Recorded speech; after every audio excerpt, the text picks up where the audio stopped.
What's wrong with eating humans?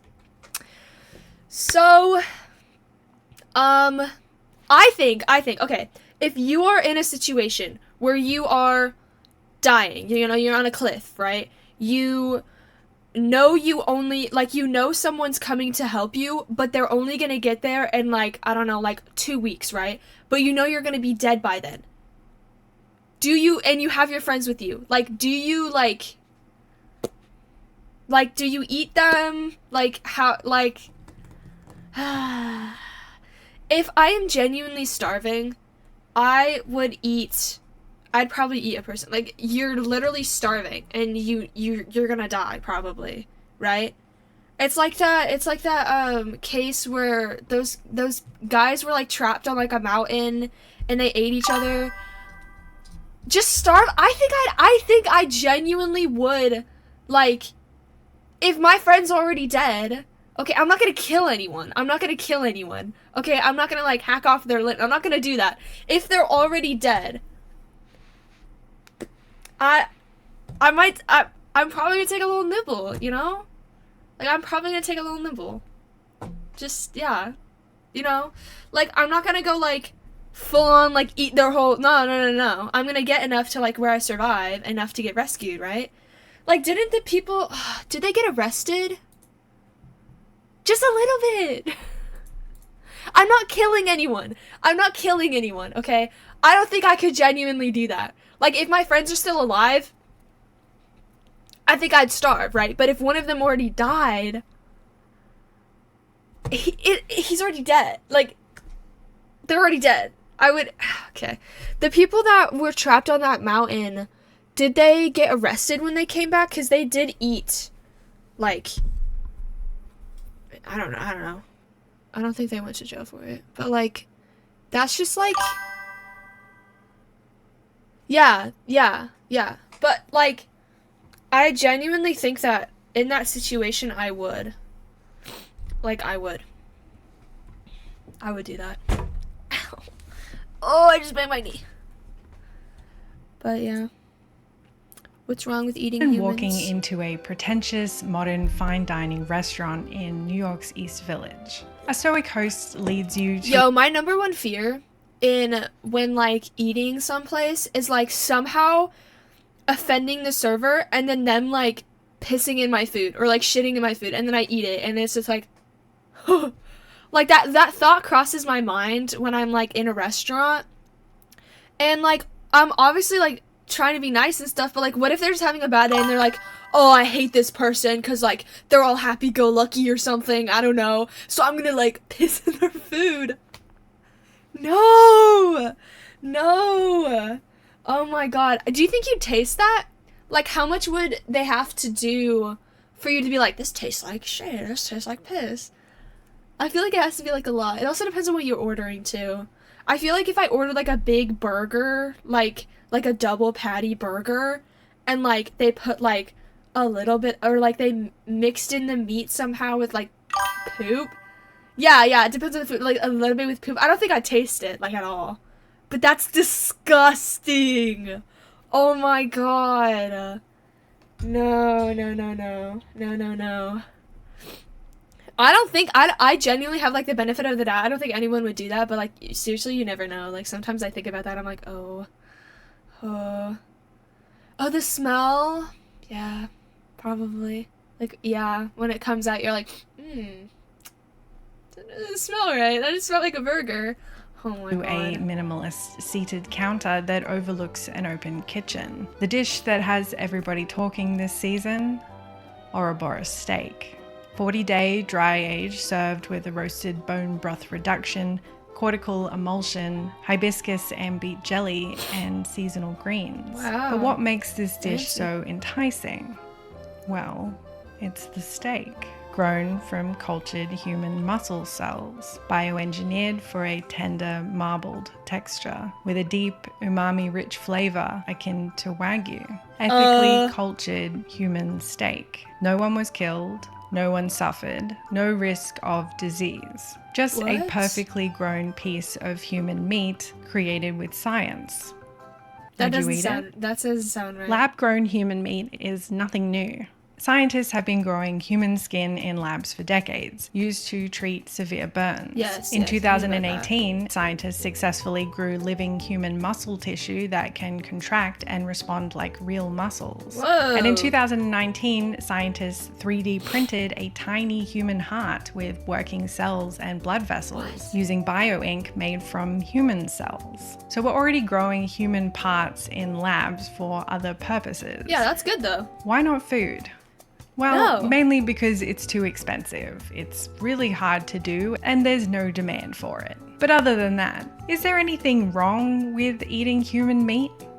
The term Ouroboros steak actually comes from a conceptual project that hit headlines in 2020, marketed as a sort of grow your own meat kit.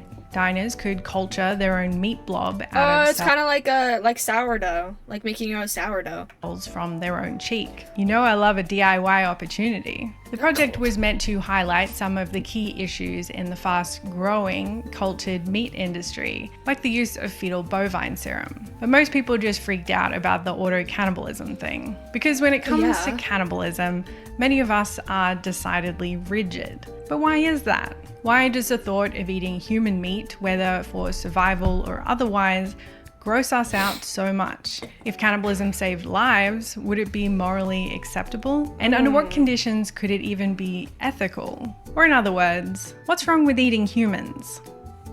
Apparently you can go from 0 to a complete site in just a single prompt with Wix Harmony. I don't know if this is going to be possible. Or vibe coding. I just don't think like you're not supposed to eat human flesh. Like that's just not something that should be eaten because it's a part of you. No?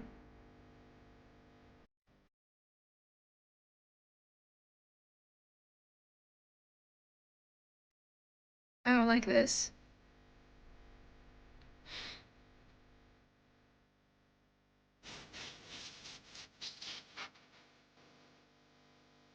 What is that? There's so much fat.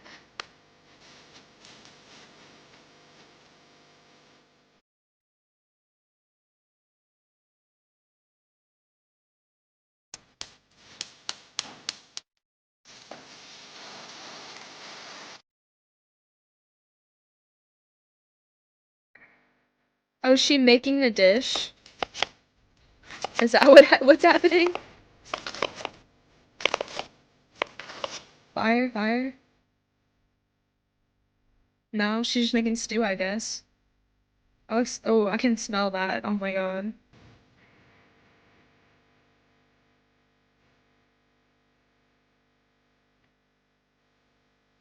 I can smell it through the screen.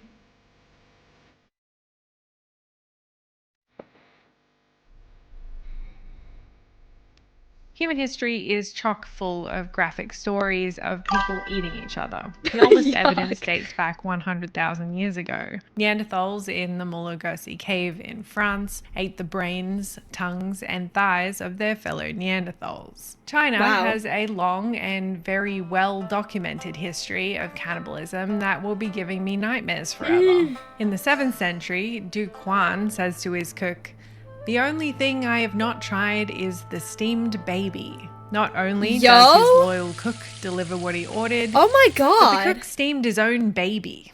And at the end of the Sui dynasty, What? China's wealthy were reportedly throwing very fancy dinner parties where they served exotic food, including human meat, to their dinner guests. Oh my But it's not all god. tyrants and wealthy people eating suckling babies. There was also a lot of famine, perhaps the best excuse for eating your neighbors, although some people were still sentenced to death for it. Whether we like it or not, cannibalism has occurred on every livable continent, in every culture, and during every era of human history. In many cases, it was a last resort during times of famine or extreme survival situations. Other times, it's been a part of spiritual or cultural rituals, a way to honor the dead or ensure cosmic balance. Tibetan Buddhists, for example, ritualistically consumed pills made from deceased Brahmins, believing it would help them in attaining enlightenment.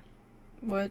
Speaking as a cannibal myself, I ate my wife's placenta. We've been doing it as humans for like thousands of years. So any of my friends whose wives get pregnant, I go, hey, if you guys are going to throw it out, I'll take it. Bro's going through their trash, bro. Bro, bro is like, hey, if you're just gonna like throw that away, like, I'll take it. That's insane. What is this guy talking about, bro? What? What? What?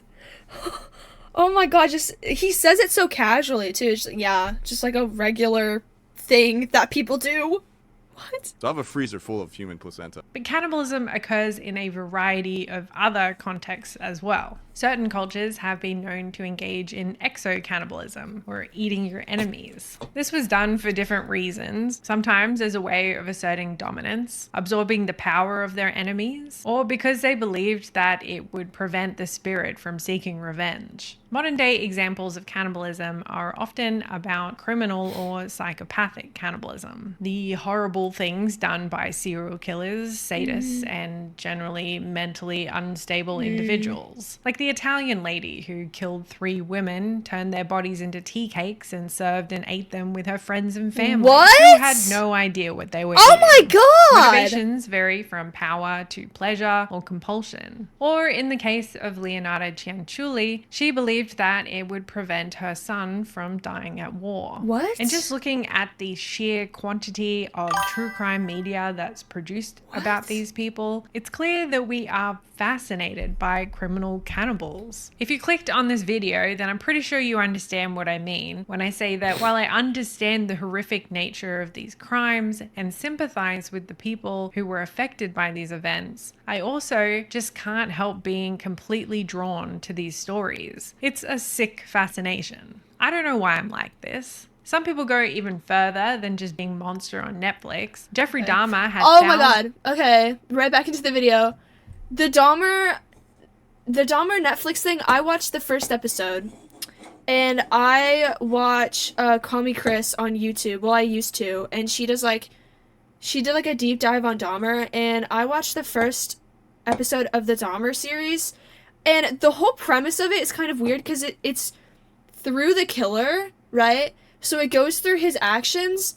But I feel like that's kind of a slippery slope to go on. Because if you follow a killer and you see like, oh, he's doing this because of this, oh, he's doing this because of this, you kind of sympathize with him in a way. And I didn't watch the rest of the series, so I can't really like tell you what goes on in it, but I just feel like Netflix's whole thing with Ed Gein, oh my god, with Ed Gein, bro, they like created a whole separate character. It's just, oh my god. But like, I feel like you sympathize with the killer, even though he killed people, right? Because you see the reasoning behind it and you see the way that he did it. But like, I just feel like that's kind of hard to go through, like, to like kind of have that in a show. But I don't really know the direction the show went. I didn't watch the rest of the series, so you can just say like, oh, you don't know anything, because I don't, about the series. But I feel like that's kind of, yeah, that's kind of hard of to do. letters written to him while he was in jail, and even today is still admired, even loved by fans. Not Yeah, fans. that whole thing with like people like writing to Jeffrey Dahmer, that's weird. Being like, oh my god, I love you, girl. You don't. He will eat you. No, well, maybe not girls. Obviously not girls, but like, yeah. of his work necessarily. Yeah, But it's just people weird. love him. Women love him. Yeah. Cannibalism adds a whole new level to serial killers that we just want so badly to understand. Yeah. And then there's the grey matter. Medical or medicinal cannibalism has existed for centuries. Medical King Charles II took a king's drop potion made from human skulls, thought to preserve What? life essence and cure ailments. Roman physicians prescribed gladiator blood for epilepsy, and rooted in Confucian What? thought, Chinese children who offered their own flesh to their sick or dying parents were praised for their loyalty. Medicinal cannibalism is also why we don't have as many mummies as we're supposed to. Because over several centuries, thousands of Egyptian mummies were dug up, ground up, and sold as medicine called mumia. What? Law. The laws surrounding cannibalism have never been that straightforward. At certain times during European history, cannibals were charged with lycanthropy, like Giles Garner, who was convicted of being a werewolf for the murder of at least 4 children. In What the 1884, a legal precedent was set when 2 of the 3 survivors of the mignonette were found guilty of murder for killing and eating a 17-year-old cabin boy while stranded at sea. Surprisingly, today most countries don't have explicit anti-cannibalism laws, but many do have laws against defiling or indecently interfering with human remains. In the UK, the Human Tissue Act makes it illegal to possess human tissue without appropriate consent. And just as I'm recording this, an Australian woman has been sentenced to an 18-month community corrections order after she found a dead man's toes in a bin, which she was going to sell online for $400. Who's buying toes? Someone's buying toes. Of course, anytime we look at a subject that's taboo, you're automatically going to find some freaky sex stuff. Sexual or fetishistic cannibalism includes the sexual desire to eat or be eaten, also known as vorophilia. It's almost entirely a fictional fetish, although real-life cases do happen. Oh god. Oh god. Occasionally, someone will do God. something extra shocking to push the boundaries of morality, like the Japanese artist who cut off his genitals and served them at a high-end dinner event to consenting guests. What do we even call that? What? Perhaps it comes under the label gastronomic cannibalism, when people eat people not because they have to, but because they want to. We have many recorded statements documenting how delicious human flesh is, particularly that from children and women. Favorite parts are usually the palms of hands, soles of feet, and women's breasts. One notable study by archaeologist James Cole estimated that an average adult male human body contains approximately 126,000 kilocalories, which is a fair amount of calories, I guess.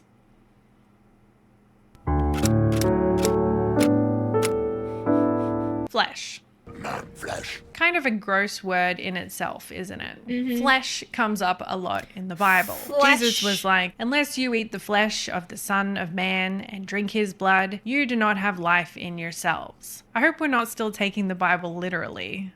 But we don't like to call it human meat, do we? We call it flesh because meat is how we refer to the animals that we like eat. cows and the chickens. Non-human animals, of course. And funnily enough, they do cannibalism too. Lions, chimps, and even hamsters sometimes eat their own species. Hamsters! Sand tiger sharks eat each other in the womb, and praying mantises and black widow spiders engage in sexual cannibalism. My work is easy because I use ClickUp. Here's how I keep track of all my tasks. Hamsters. I start by bro. brain dumping everything I Texts were released from the person you were pursuing the affair with. Sure. One was from you saying, I am 100% a cannibal. Fuck, that's scary to admit. I've never admitted that before. I've cut the heart out of a living animal before and eaten it while still warm. Did you cut the heart out of the animal and you eat cook it it? while still warm? No, you don't eat the whole heart. Yo. Etymology. The root of the term cannibal is derived from canniba or I took an etymology class. It was very interesting. I took it in high school, so it wasn't anything like too in depth, but well, did he just like eat it raw? Like that's worse. Like at least cook it, season it a little bit.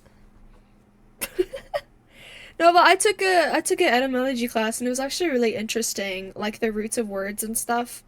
But it was high school. It was a high school etymology class, so it wasn't anything too difficult. But like the root words of stuff that was interesting, and like where the words like the history of the words going back to like Latin or German or anything, and kind of like the evolution. I liked the evolution of the word, like the way that it was used, like it was used in this context in this century, and then like now it's used in a different thing. Hello, stream is going good.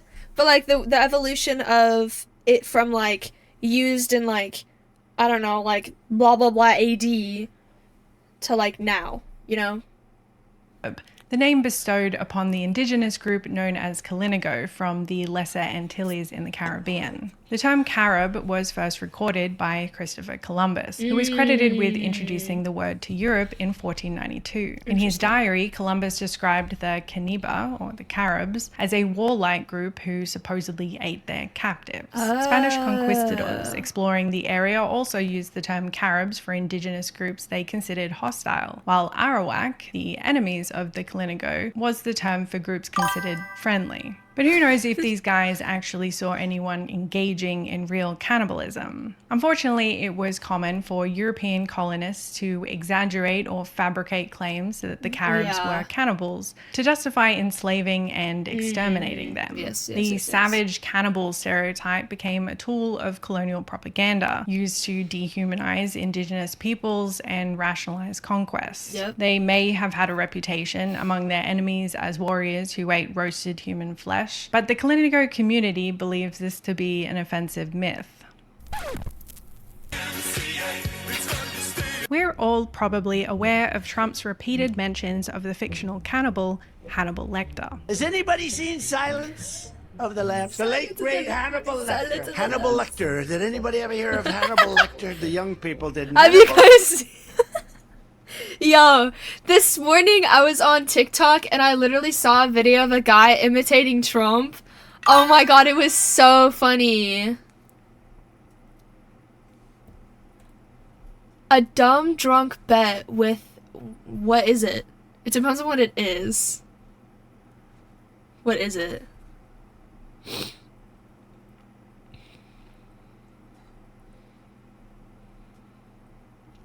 Hannibal Lecter.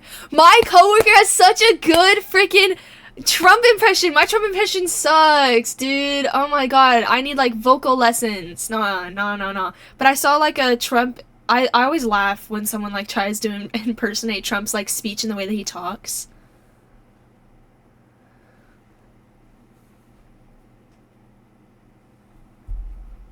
What is it? Nothing serious? Okay, but like what is it?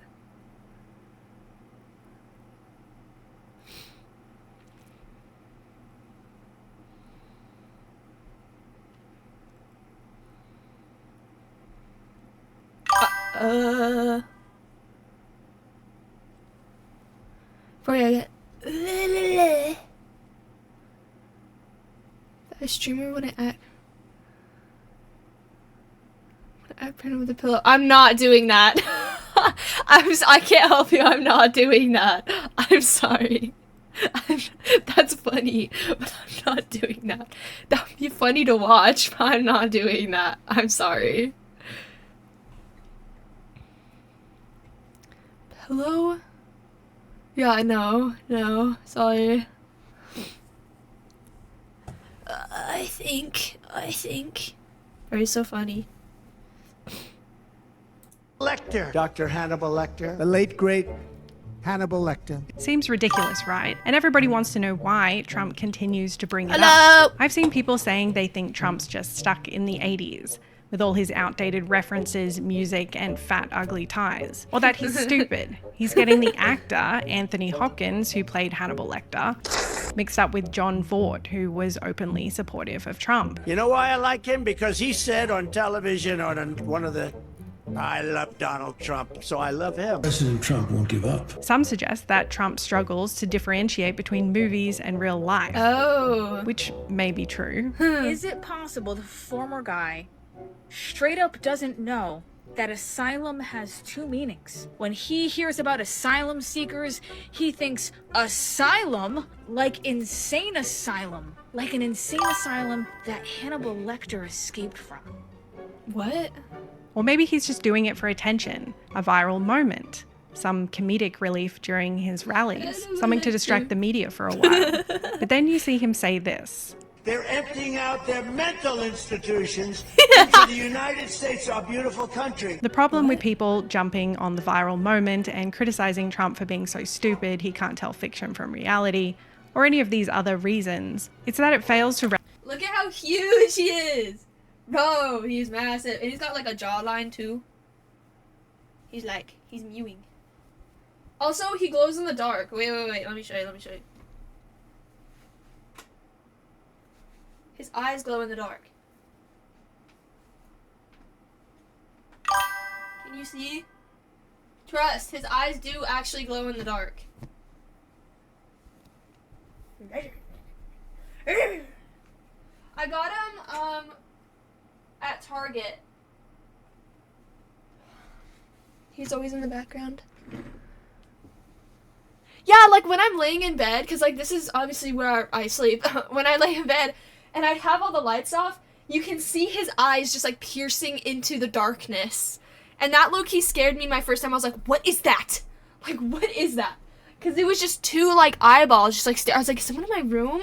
Nah, his eyes just go in the dark, but he's always in the background because I love Freddy.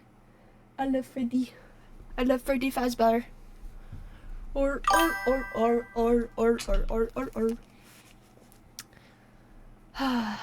He will be. He will always be in the background of every single stream and every YouTube video. I promise you that. He is not leaving. Trust. Recognize that Trump is making a purposeful link between asylum seekers and insane asylums. Hannibal Lecter. He'd love to have you for dinner. That's insane asylums. They're emptying out their insane Broke his asylums. ear. And terrorists are coming in at numbers that we've never seen before. Bad things are going to happen. This is just another part of Thank Trump's you. desire to turn Thank the you for American people following. against immigrants. Like him or hate him, Trump is very good at communicating with his supporters. I love the poorly educated. And linking asylum seekers with the fictional cannibal, but also genius criminal, Yeah. Hannibal Lecter, is not a mistake. Trump's actions are consistent with a long-held practice of dehumanizing certain groups of people with the savage cannibal stereotype in order to justify aggression towards them. And if you ask his supporters, it seems like it's working. We just got to stop them from coming in to save innocent lives. What would solve the whole thing in the border if they would just start shooting? Only shoot a couple and they would go home. But we're all sick of hearing about Trump, so let's get back to history. Yes, please. Welcome to Wix Harmony. Take the speed of He AI doesn't even know, and bro. pixel level control. Over time, Cannibal was transformed into cannibals in Spanish, which became cannibal in English. By the 16th century, cannibal became a general term for any group accused of eating human flesh. But the idea of humans eating humans was not invented by Columbus, nor the enemies of the Kalinago people. And we know this because of language. Many languages have words, phrases, and insults for cannibalistic behaviors. The term man-eater is found all over the globe, in French, Spanish, and Swahili. In some cases referring to a dominant or dangerous woman, someone capable of cruelty, or ruthless and corrupt leaders. Germanic and Norse languages have words like meaning man-eater, and the German Menschenfresser, referring to folklore, trolls, giants, ogres, cannibals, and child-eating monsters. The Wendigo is a mythical man-eating spirit or a cursed person who resorts to cannibalism. In Japanese, meaning man-eater, is used for demons, monsters, and even serial killers. In Mandarin Chinese, the phrase translates to eats human flesh without spitting out the bones. It describes a ruthless, greedy, and merciless person, used historically for tyrants and corrupt leaders. Interesting. And we also see Interesting. cannibalism used as an insult. In Spanish, this phrase means you're worse than a cannibal, used to imply that someone is inhumanely cruel or monstrous. Sometimes cannibalism is aligned with moral wrongdoing, like in Arabic, which translates to he eats his brother's flesh when he is dead. This comes from the Quran, and it refers to slander and gossip as being metaphorically equivalent to cannibalism. Deep in our folklore and mythology, demonic creatures and monsters eat humans for breakfast. Witches eat lost children, vampires drink our blood, zombies eat our brains, and hill people do whatever the hell hill people do. So no matter where The you hills come have from, eyes. it's clear that cannibalism has deep-rooted negative connotations, representing cruel and oppressive rulers, exploiters, savage and inhumane behavior, and moral corruption. But these are just stories, right? Associations between words and ideas. Calling a corrupt leader a man-eater is in most cases metaphorical, not literal. So what's literally wrong with eating humans? I just, like, they're not supposed to be eaten.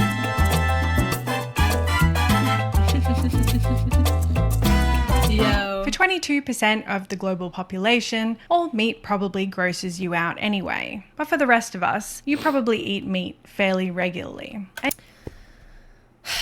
So, for me personally, I do not like eating, like, chicken or steak or, like, any of that, unless if it's in bite-sized pieces. And when I mean bites, I mean, like this big of piece. Like, I just can't, like, cut a steak in half or whatever and just start gnawing on it. I have to literally, like, it takes me forever to, like, put it into little bite-sized pieces. And when I try to swallow it, I gag. I'm like it's not that it doesn't taste good. It tastes fine. It's just, I don't know what's wrong with me. Like, I think it's, like, a texture thing, or, I don't know, I've been like this since I was little. Like, I literally have to drink water to force it down, because I just, like, I want to throw it up. Like, I genuinely don't, it tastes fine, though. Like, every time I taste it, I'm like, this tastes fine, but it's just, like, either, like, I don't know, it's just, it just doesn't, like, I don't enjoy it. I don't enjoy it. And then something, maybe, like, my parents, like, forced me to eat, like, my parents used to, like, make me, like, they'd make, like, chicken for dinner, and, like, when I'd say, like, oh, I don't want it, like, they'd force me to eat it. Like, I couldn't leave the table until I finished it. Maybe it's that. I genuinely don't know. It's just, like, every time I eat steak or chicken, even if I have it in bite-sized pieces, every time I eat it, even ham, like, every time I eat it, I want to throw it up. But it tastes fine. It tastes fine. I don't know. I genuinely don't know. And yet, if I served you a perfectly cooked, ethically sourced, seasoned to perfection steak of human meat, you'd probably be grossed out. And then you'd call the cops. Mm-hmm. Deep in the lateral sulcus, the insular cortex is the part of our brains that is responsible for processing emotions, self-awareness, and importantly, disgust. When we see, smell, or even think about something that we find repulsive, like the smell of an unwashed belly button, the insular cortex lights up like a warning signal. From an evolutionary perspective, disgust exists to protect us from diseases and toxins. Most people know that when that 5-day-old Chinese food starts smelling bad, you probably shouldn't eat it. Let's face the consequences. It's the disgust response many of us have to things like decaying corpses and the bacteria that they harbor. Yeah, don't you get like is that where you get like the brain eating an amoeba or something if you eat people? Is that what it is? People who eat people with a type of prion disease, category of illness that also includes disease in humans and mad cow disease, tend to have brains that look like sponges and neurological damage that takes away control of their body. Most famous dying off says flesh eaters would start having trouble walking, and for there is a rapid descent into losing control over their limbs and emotions. That's why people call it laughing death. Rather, the afflicted can go off the floor, feed themselves, control their bodily functions. Pathogens called prions affect proteins in the brain, causing brain damage. Prion disease is usually rapidly progressive and fatal. Specifically if you eat brain. From eating them, so we don't get sick. When we think about cannibalism, our disgust reaction is more extreme. All right, chef, can you tell us what 3 potential secret ingredients might be found in the sausage? Fish liver, human flesh, or shark? Human flesh. I mean, the secret ingredient is human flesh. It is. No. I got 2 words for you. Hell no, all right? I don't know what they do in Germany, but we don't eat humans here. We kill them, but we don't eat them, okay? Dude, I'm 2 seconds from throwing this at you. I'm not leaving that. No. He's my reaction, bro. Nah. Perhaps we instinctively associate human flesh with disease and death, even if it's perfectly safe to eat. And why is that? In the early to mid-20th century, the Foray people, indigenous to the highland of Papua New Guinea, became infamous due to an outbreak of a mysterious fatal disease known as kuru. Kuru translates to shaking or trembling in the Foray language, referring to the uncontrollable tremors that victims experienced. Kuru is a neurodegenerative disease caused by prions, misfolded proteins that lead to sponge-like holes in brain tissue, i.e. brain damage. It's similar to mad cow disease and Creutzfeldt-Jakob disease in humans. Okay. Symptoms include loss of muscle control, sudden outbursts of pathological Yeah, that's laughter, what we just looked and up. cognitive decline leading to coma and death. And as if it's not scary enough to think about those symptoms, Kuru has no cure and a 100% fatality rate, usually killing victims within a year. So why did the Foray develop Kuru? The Foray practiced something called endocannibalism, meaning that they ate the flesh of their own dead as part of funerary rituals. Consuming their deceased relatives was an act of love and respect, allowing the spirit of the dead to live on within them. Okay. Unfortunately, at some point in time, someone's deceased loved one had developed a prion disease, likely due to a random genetic mutation. Yeah. Infectious prions concentrated in their brain and spinal cord and spread to their loved ones after they passed away. Each time these rituals were performed, the infectious prions transferred to more and more of the community. Women and children were more affected by Kuru because they were the primary consumers of infected human brains, while men mostly ate muscle tissue, which had fewer infectious prions. Okay. Cooking the meat didn't help stop Kuru because, unlike bacteria or viruses, prions are nearly indestructible. They don't break down with heat, digestion, or standard sterilization. Western scientists linked Kuru with cannibalism in the 1950s and 60s, and the Papua New Guinea government banned the practice. Despite this, some Foray continued to develop Kuru for decades after the ban, and surprisingly, others developed a genetic resistance to prions, which scientists now study for insights into mad cow disease and Alzheimer's. While Kuru was officially recorded only among the Foray, some researchers speculate that ancient civilizations that practiced cannibalism may have faced similar prion diseases, like certain Neanderthals and ancestral Puebloans from the American Southwest. Some modern humans have genetic protections against prions, which scientists believe could indicate a history of cannibalism among their ancestors. And then there are other civilizations who have practiced cannibalism that don't seem to have any issues with things like Kuru disease. Once the story of Kuru became worldwide news, it may have helped reinforce a genetic aversion to eating humans over recent generations. That makes sense. Basically, we're more grossed out by cannibalism now because of the known medical risks. But disgust isn't just about what we eat. It also plays a role in moral judgment. Have you ever noticed how we use disgust-based language to describe things that we find morally wrong? Like that behavior is revolting. He's a disgusting human being. I feel sick just thinking about it. Tremendous goodies in the bag for women between the fertilization and all of the other things that we're talking about. While physical disgust, also known as core disgust, is caused by physical or chemical stimuli, moral disgust is evoked by abstract violations of moral norms. Things that are generally taboo, like bestiality, incest, and theft, or extending to cultural and religious taboos, like homosexuality or skinny jeans. Pizarro and others propose something called the amplification hypothesis, which suggests that when people feel disgusted, they judge moral transgressions more harshly. It makes wrong things seem even more wrong. The links between emotions like disgust and our moral judgments is an ongoing area of research. But it begs the question, is our rejection of cannibalism really about morals and ethics? Or is it just our insular cortex saying yuck loud enough? Join Delicious Rewards and turn points into free Culver's favorites. Got a few items sent to me from Stitch Fix. Let's get dressed. So here's the first outfit. A little more casual, but I dig the color combo. I started trying to source meat from around the world that was human but ethical. This is a fillet of vegetarian-fed Chinese dissident and a cauliflower puree. Butter. It's like butter soft. It's melting on my palate. I do not even need to chew it. And do you know why? Their dissidents in China are kept in such narrow spaces that they become fatty over the years.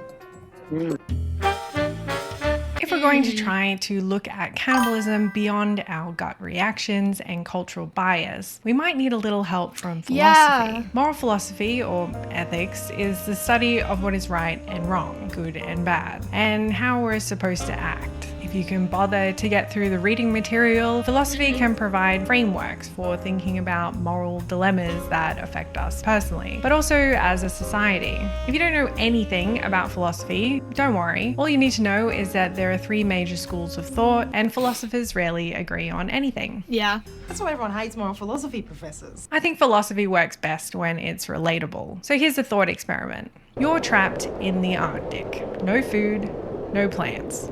Just a frozen corpse. What do We you were do? talking about this in the beginning. Even if you've never experienced true hunger, I think most of us can agree that there's a sort of survival logic to Yes, resorting yes. to cannibalism in a situation like Yes. this. Utilitarians like Jeremy Bentham would probably say that if eating the dead meant maximizing survival, then it's the morally right thing to do. But what about cannibalism when it's not for survival, like ritualistic or cultural cannibalism? Well, who's to say that the Foray people who practiced endo-cannibalism out of respect for their deceased loved ones were doing anything morally wrong? If the practice is accepted within their own cultural context, how can we judge it by the standards of ours? Cultural relativism says that if morality is shaped by culture, then there's no universal right or wrong. But on the other hand, there's many things that older societies have accepted that modern ethics, public health, and human rights laws simply can't. In early 2001, Armin Muse, a German computer repair technician, posted an online ad which read, "Looking for a well-built 18 to 30-year-old to be slaughtered and then consumed."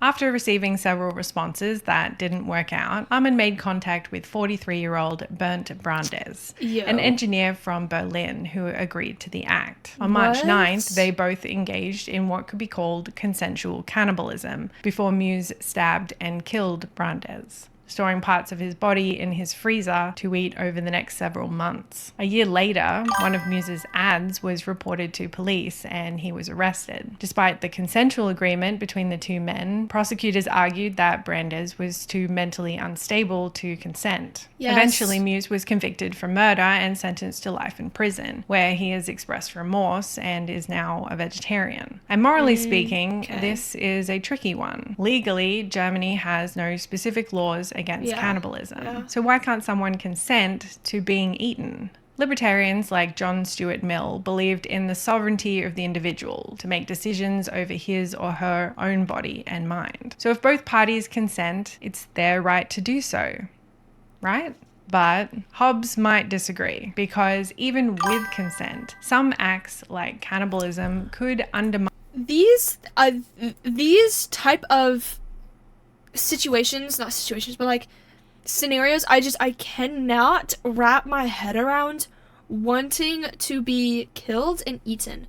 I'm not in their mental state, and it's kind of like a unique thing, and I don't think I will ever understand your want to do that. It's one of those things where I cannot wrap my head around it. Even if someone explained it to me, I'm just like, I don't understand. Because I've never, like, thought about that. Like, ever. Like, most humans want to live. So, like, going against that, I really don't understand. Yeah. I don't understand. the moral fabric of society. According to social contract theory, Muse's actions violated the social contract, the rules that we all agree to, the freedoms we give up so that we can live in a society without violence, anarchy, and moral chaos. If people could legally agree to be killed, could that weaken the state's ability to enforce laws against murder? Yeah. Consent might not be enough if it endangers the order of society. And when I think about the social contract, I don't just think about what we need legally to hold society together. I think about what society, or being evolved creatures, means to us as beings. It's a survival mechanism. We rely on a functioning society to keep us safe, fed, educated, and human. Without certain rules and structures, a certain level of decency and respect for our fellow humans, shit don't work.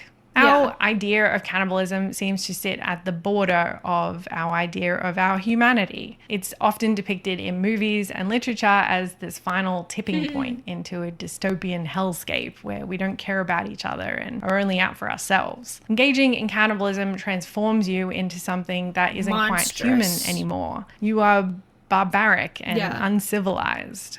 And I wonder if this has something to do with funerals. I would definitely recommend TurboTax. My tax So many expert, ads! She was amazing.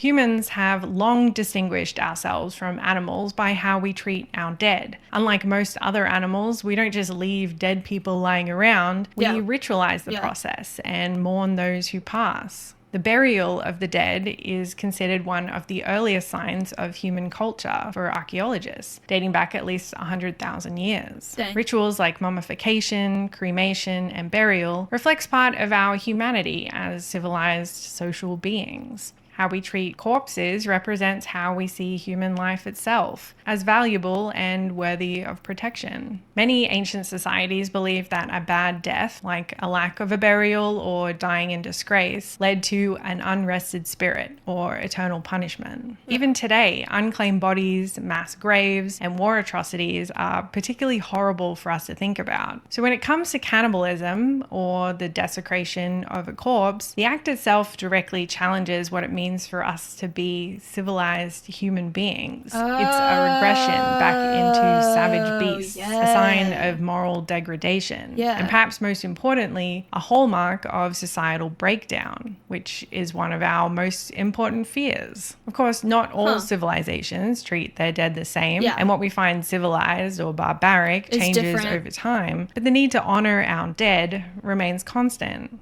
As long as we value human life and death in this way and culturally refuse to accept otherwise, I think cannibalism will remain taboo. Yeah. At least for now. I'm scared to eat that. Probably for the best. Okay. Fire video. That was interesting.